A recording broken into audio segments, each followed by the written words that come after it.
What is up, guys? It's Bunny. I'm going to be telling you guys a story today. I wrote this back in the 5th grade, so it's really random and pretty unrealistic, but I hope you guys enjoy it.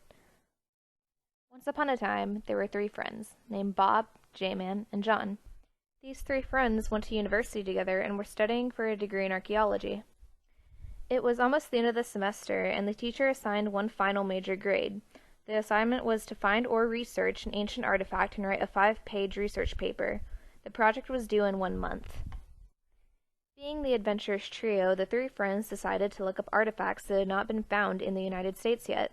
To their disappointment, there were none in Texas, which is where they lived, but J-Man did find out that there were artifacts believed to be hidden in the Rocky Mountains in Colorado. It did not take long for the trio to decide where they were headed. They packed and drove to the mountain range. So, the group rented a local hotel, and that morning they decided to explore the mountain range. They hiked for hours, going in and out of numerous caves. They eventually came across one interesting cave that was far deeper than the others. They set up a base inside and began to explore. To their disappointment, they didn't find much. Each area of the cave just seemed to be flooded with cave water. Bob and J-Man wanted to call it quits until they heard a voice echoing in the distance. It was John, telling them to come here quick. Through the nooks and crannies, Bob and J-Man make their way deeper into the cave. When they finally reach John, they find him in what appears to be the main chamber of the cave, holding a violet glowing crystal. The cave was dark, but the crystal was emitting so much light that everything could be seen pretty clearly. J-Man and Bob were smiling in excitement, as they had actually found a pretty sick artifact. That was until John looked at them with a cynical smile. Before that excitement could turn into question, Bob and J-Man blacked out. When they awoke, none of them knew what had happened. They made sure that both of them were okay, that they weren't hurt or anything, and after that was confirmed, they looked at their surroundings. They were in a really ghetto alleyway, but they could see bright lights at the end of the alley. They walked, and what they saw surprised them. They were in a foreign Asian country that they couldn't even put their finger on because, well, none of them knew what language the wording was on the signs. As you can imagine, walking around in a foreign country with your best friend and no sense of direction doesn't seem like the best of ideas. They tried asking for help, but none of the locals spoke English. They were about to give up hope until an old fat man in a dirty apron stopped them. He actually spoke English. Bob and J-Man explained their situation to the man. The man told them that there was no way they were going to get back home without a plane or a boat, for they were in the city of Shanghai in China. Bob and J-Man were obviously worried and scared at this point, as they didn't have any money to afford a plane ticket back to the United States. However, the man told them that they could get a job, but since they were inexperienced and foreign, the pay would be half of the minimum wage. Bob and J-Man figured that this was the only way to get home. They worked diligently at a high-class restaurant in the downtown part of the city as dishwashers and waiters. Eventually, the two friends summed up enough money to afford plane tickets. The two friends were relieved to finally be able to go home. They fell asleep about 2 hours into the flight. Suddenly, there was a loud rumbling sound and a large explosion. When J-Man looks out the right window, he sees that one of the engines has lit on fire and the plane is beginning to tilt. Immense panic is going on throughout the plane. J-Man quickly remembers that there is one parachute per row of seats. He grabs his and tells Bob to put it on. They make their way toward the emergency exit door at the back of the plane, and J-Man holds on to Bob. They open the emergency door and are immediately thrown out of the plane. They eventually land on a grassy plain in the middle of who knows where. Even though they mourn for those who probably died, they are happy to be alive. After taking a while to catch their breath, they walk on the main road until they find a gas station. They realize they must be back in the United States, for the signs were in English. The owner of the gas station tells the boys that they are in Montana and that he does not have a phone. In desperation for a ride back to Texas, the two friends attempt to hitchhike. It took about 30 minutes until a car pulled up and the man inside told them to get in.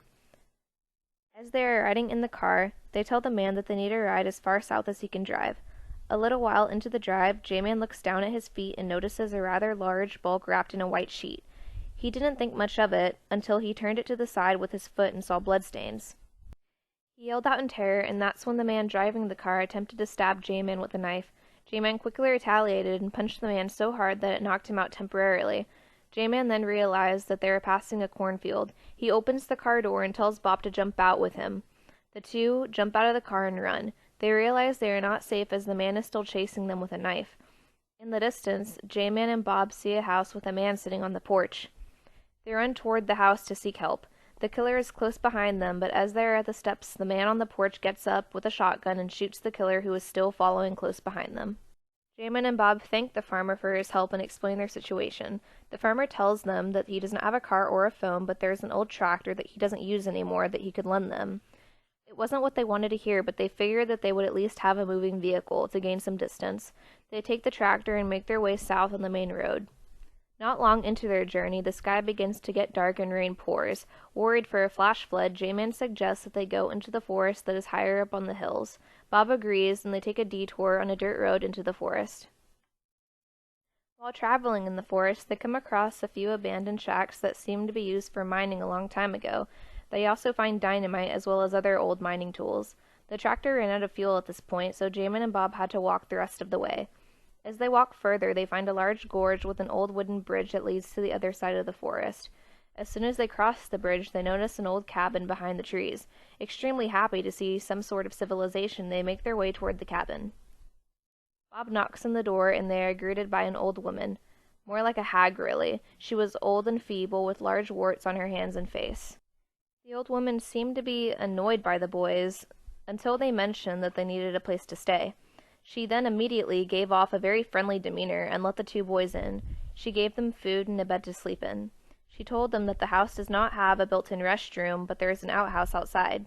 Jamin and Bob went to sleep that night comfortably. At about 5 in the morning, J-Man woke up with a weird feeling in his stomach. He lit a candle and walked out to the outhouse to do his business. On his way back to the house, he notices a shack that he hadn't seen before. Out of his pure curiosity, he goes to check it out. When he walks in, he steps on something squishy. He shines the candlelight down and sees a human intestine. As he shines the light further, he sees more dead bodies on the floor that have been mutilated to undefinable states. Before he can scream, he feels a sharp stab in his thigh. He gets very sleepy and drowsy. He falls on his back, and the stars are the last thing he sees before everything goes black.